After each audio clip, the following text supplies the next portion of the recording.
projet Reconquête de la biodiversité en Beauce vise à déployer les outils agriPhone développés et améliorés depuis plus de 10 ans. Les bordures extérieures de champs sont souvent considérées comme des réservoirs d'adventices, de ravageurs et comme problématiques d'un point de vue agronomique.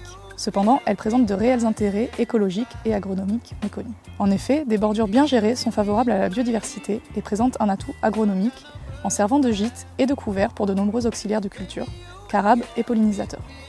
Ces espaces sont également des sites de reproduction et de refuge pour la petite faune, comme la perdrix grise.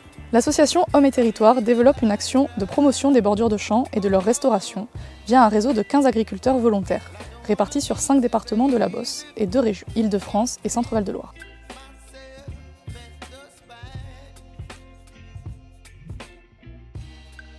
Le projet Mob Biodive Restauration a pour but de créer une dynamique autour de la restauration des bordures extérieures de champs, avec la création d'un réseau de 15 agriculteurs réunis sur l'ensemble de la Beauce géographique.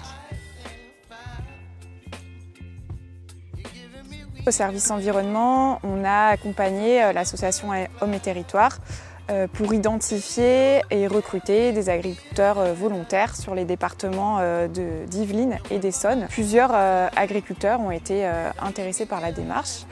Parmi ceux-là, nous en avons sélectionné 6 sur les départements de l'Essonne et des Yvelines qui ont ensuite travaillé avec Hommes et Territoires sur la réalisation d'un diagnostic de l'état écologique des bordures de champs. Après avoir constitué ce réseau de 15 agriculteurs venant de tous horizons, agriculteurs en agriculture biologique, de conservation ou conventionnelle, nous avons évalué la qualité des bordures de champs de leurs exploitations respectives pour leur donner les meilleurs conseils de gestion des bordures de champs. Le diagnostic se réalise entre mai et juin en utilisant l'outil Typologie des bordures de champs, développé par le programme agriPhone. La typologie des bordures de champs prend en compte des critères structuraux et floristiques et permet de définir pour chaque bordure ses avantages et inconvénients pour l'agriculteur et la biodiversité. À la suite de ce diagnostic, une restitution est réalisée auprès de l'agriculteur pour lui donner les meilleurs conseils de gestion associés à chaque bordure.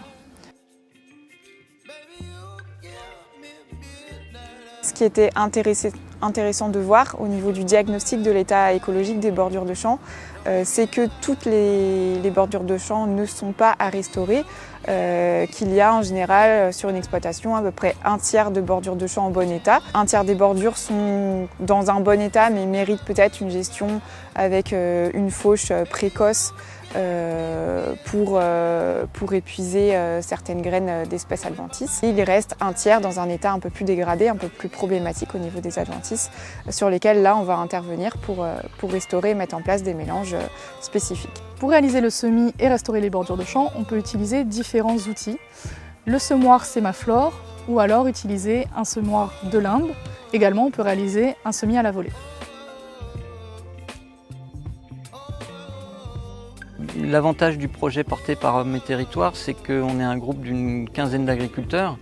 Donc c'est source d'émulation, d'inspiration, d'aller voir ce qui se passe chez les autres, dans des régions qui sont parfois semblables, mais parfois avec des caractéristiques différentes.